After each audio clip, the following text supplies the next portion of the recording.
আবহাওয়া পরিবর্তনে পটুয়াখালীতে বেড়েছে নিউমোনিয়া সহ ঠান্ডাজনিত নানা রোগে আক্রান্তের সংখ্যা। এতে সেবা দিতে হিমশিম অবস্থা হাসপাতাল কর্তৃপক্ষ। বিস্তারিত জানাতে এই মুহূর্তে পটুয়াখালী মেডিকেল কলেজ হাসপাতালে আছে রিপোর্টার মোহাম্মদ মনির হোসেন বাদল। সরাসরি যাচ্ছি তার কাছে।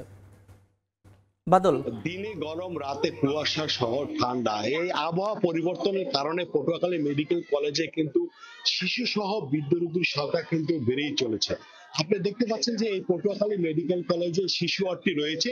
এই শিশু ওয়ার্ডটিতে কিন্তু 40টি বেড রয়েছে। 40টি বেডের বিপরীতে কিন্তু বর্তমানে পটুয়াখালীতে এখন দেখতে পাচ্ছেন যে এই মেডিকেল কলেজে 90 থেকে 92 জন শিশু কিন্তু এই ওয়ার্ডে ভর্তি রয়েছে।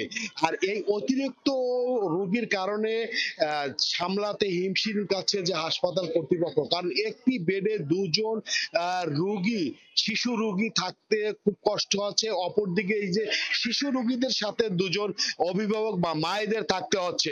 এই যে মা এবং শিশু দুজনেই থাকতে একটি বেডে হিমশিম, তাদেরকে খুব কষ্ট হচ্ছে। আর অনেক সময় দেখা যাচ্ছে যে এই যে ছোট বাচ্চা যেহেতু একটি বেডে থাকছে, এই বাচ্চা কিন্তু অনেক সময় বেড থেকে নিচে পড়ে যাচ্ছে, এতে কিন্তু অনেক দুর্ঘটনা ঘটছে। এরকম ঘটনা কিন্তু এই হসপিটাল, এই শিশু ওয়ার্ডে কিন্তু খবর পাওয়া গেছে।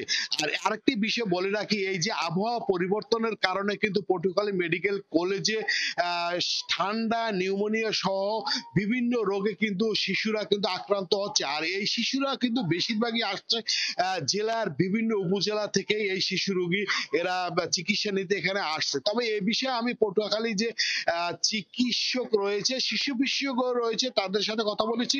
তারা যে বিষয়টা জানিয়েছে যে এই আবহাওয়া পরিবর্তনের কারণে কিন্তু মায়েদের সচেতন হতে হবে। যদি মায়েরা ভালোভাবে সচেতন হয়, এই সময় যদি শিশুদের তাদের সেবা যত্ন ভালো নেয়, তাহলে হয়তো শিশুরা এই সেবা থেকে বা এই রোগ থেকে তারা রক্ষা পাবে। আরেকটি বিষয় বলে রাখি, এই যে একটি বেডে এই যে দুজন